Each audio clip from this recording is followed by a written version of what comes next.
Well, tremendous electricity inside the Spectrum in Philadelphia. Let's talk about the tale of the tape. Buster Mathis Jr. and Mike Tyson. Mathis, 25 years old, Tyson at 29. Both about the same size. Tyson has not fought a heavyweight this small in a long time. In fact, only one previous meeting. You see the weight advantage for Mathis Jr., the reach for Buster Mathis Jr., but the power is not there. The power belongs to Mike Tyson. Buster Mathis Jr. tonight will be in a defensive, hustling mode. Now, the rules, the 10-point must system. 3 judges will score the fight.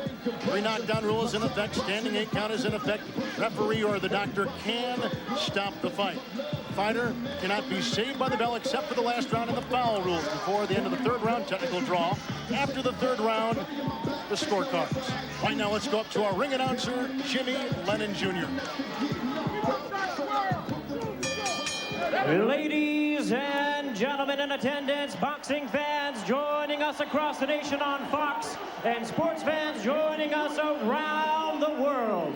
We welcome you to the city of brotherly love and the core state Spectrum here in Philadelphia, Pennsylvania, for the featured bout of the evening, brought to you by Don King Productions and Miller Lite.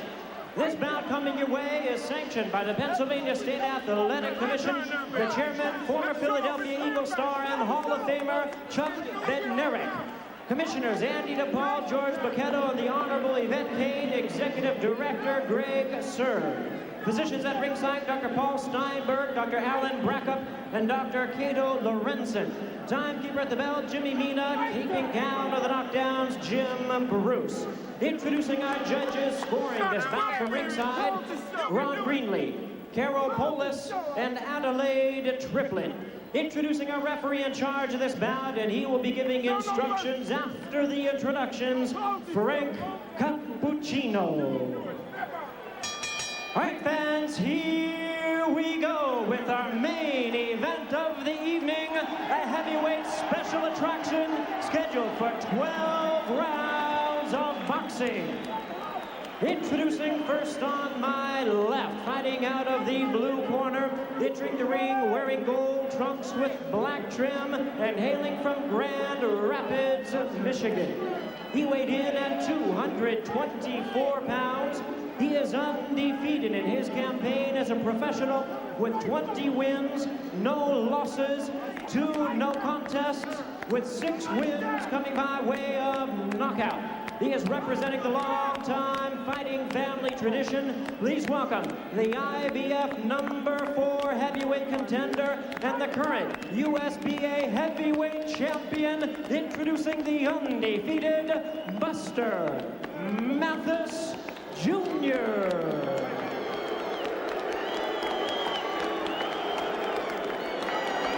And his opponent across the ring in the red corner, really needing no introduction the world over. Entering the ring wearing his traditional black trunks and fighting out of Catskill, New York.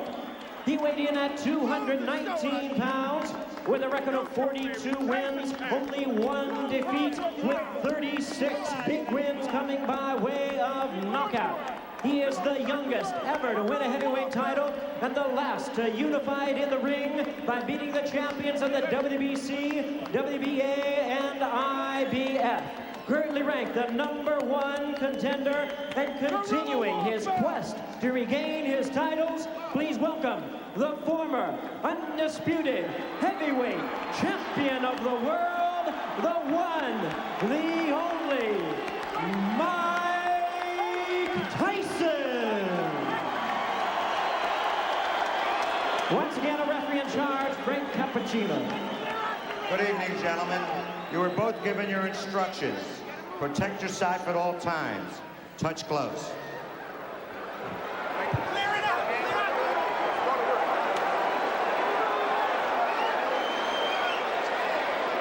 Well, for Buster Mathis Jr., his father, the one-time heavyweight contender, Buster Mathis Sr., who died of a heart attack 3 months ago, gave his son, Sean O'Grady, a word of advice about intimidation.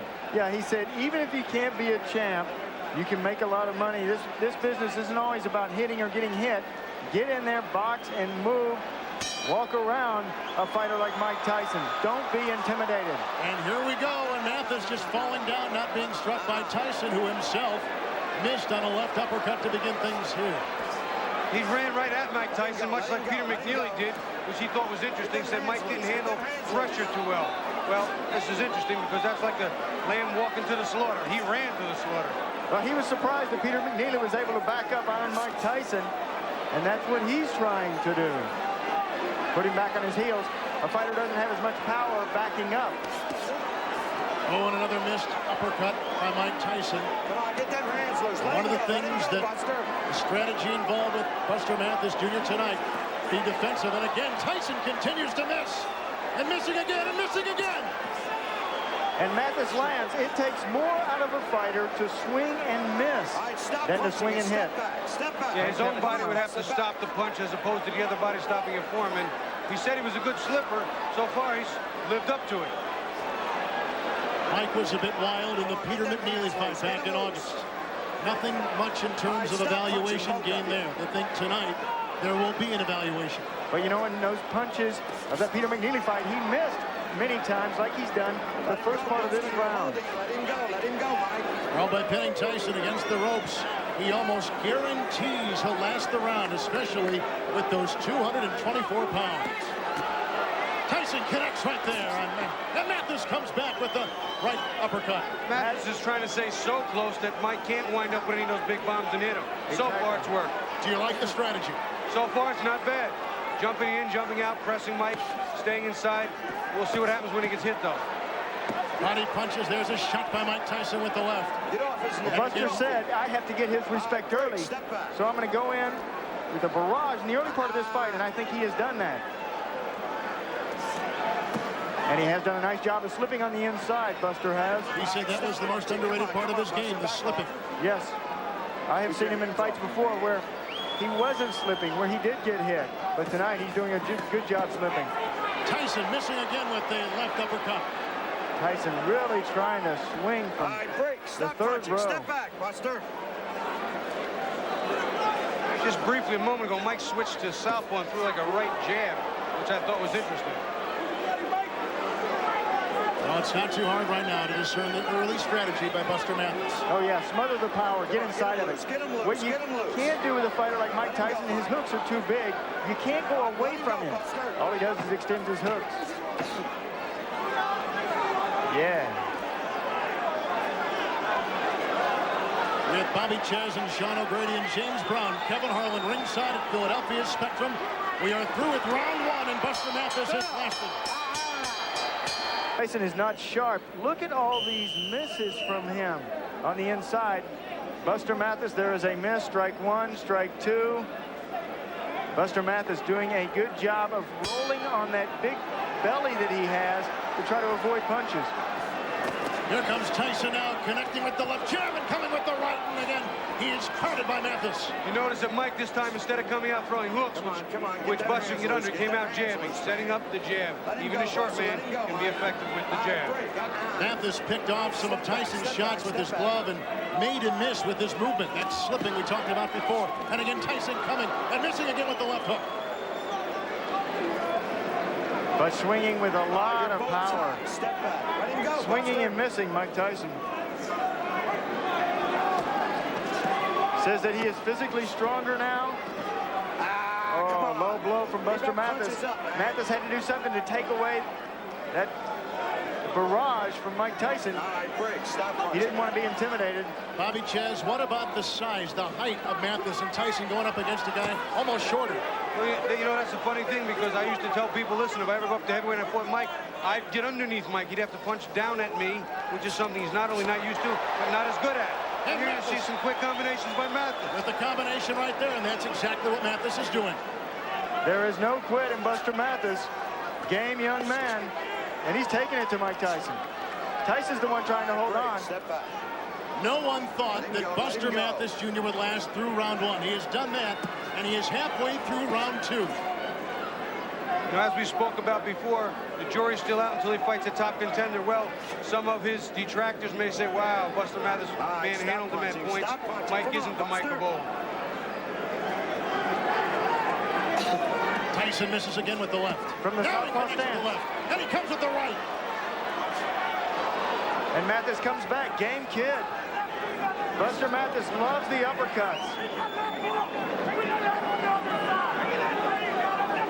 There's his best punch. Watch on the inside. You turn your palm in and throw that uppercut. Both of them trading them. Counter punch, and there's a body blow thrown with the heavy right by Mike Tyson. Mathis says he has more power in the right hand than the left. His style is moving his head, slipping inside, fast hands with sharp punches. See, this is one thing bigger, taller fighters can't do to Mike. Can't get him to the ground. That was the right shot to the thigh. On the hip bone. If you can hit your opponent on the hip bone and get away with it, he won't be able to walk as well. He'll notice that tomorrow. He can wait till tomorrow. He has to last tonight. Oh, he'll feel every punch tomorrow. Oh, and there is a nice right uppercut. And then Tyson counters himself. Now exchanging blows. Mike is still missing a lot of the big shots. Big, clean shots that the big, tall guys don't get out of the way of. The little man seems to be able to. Tyson again missing with the left. Underneath. Go to the third round. Non-stop action in this battle between two big heavyweights. And surprised that Buster Mathis Jr. has lasted into the third round against Mike Tyson. I think he's got Mike a little mad now. Mike seems to have a little bit different attitude. He's got to work him behind the jab. I can't believe I'm saying this, but Mike Tyson's to step back and jab. Yeah, they're telling him between rounds. Jay Bright saying 5, 6, 7 punch combinations behind the jab. Whoa. Tyson missing twice with the right. Oh, and Mathis felt that right there, and again he plows into Tyson in the ropes. Tyson said, no matter what happens tonight, trust me, I'm going to give you something special. He's giving Buster Mathis a lot special.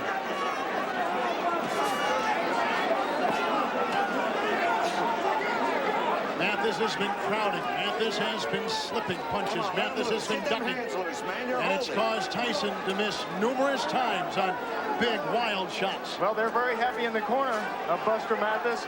They know that Mike Tyson has 27 KOs in the first 3 rounds. So you have to get past those first 3. Joey Ferriello in his corner. Frank Cappuccino separating the two. They're staying close. Down low once again with the right uppercut goes Buster Mathis. See, this is going to turn into a little bit of a wall. Duck, duck, duck, come inside, hold on. Duck, duck, duck, throw a few punches, hold on. It's going to become a little bit of a waltz now. Now this is the first time that Tyson has had Mathis up against the ropes. Body punches, and Mathis trying to fight his way out of it. Oh, you can hear him too. And a miss by Tyson. Mike's loading up a little too much. Buster can see some of them coming. He's getting out of the way of most of them. All right, break. Come on, get off it, man. Listen, when I say break, I want you both to break. Frank Cappuccino. Oh, Tyson caught him with the right uppercut right there. See what Mike's doing? He's stepping now. He's coming in and stepping off and firing the uppercut, waiting for Buster Mathis to duck and come up with the shots. Let's see again by ducking. Yeah, trying to get the angle is Tyson. Use that right-footed pivot. Swing around on your opponent's side and then crack. Oh, he got a right uppercut. Another right uppercut. And down goes Mathis. See, he stepped back and did it again. Stepped off and around and ripped that uppercut to where Mathis was ducking right into it. 9, 10. He didn't beat the count. A devastating right uppercut. 2 of them by Mike Tyson. And he is knocked down Buster Mathis Jr.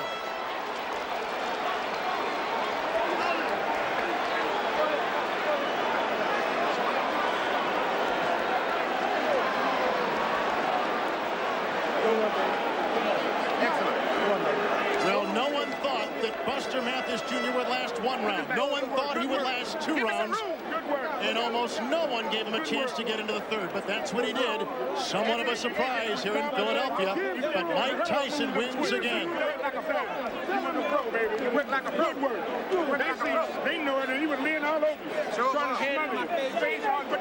And we will be back with replays and interviews coming up after this, as Mike Tyson wins by TKO at 2:32 of the third round. Decision on the Mathis Tyson bout. Let's go to our ring announcer, Jimmy Lennon Jr.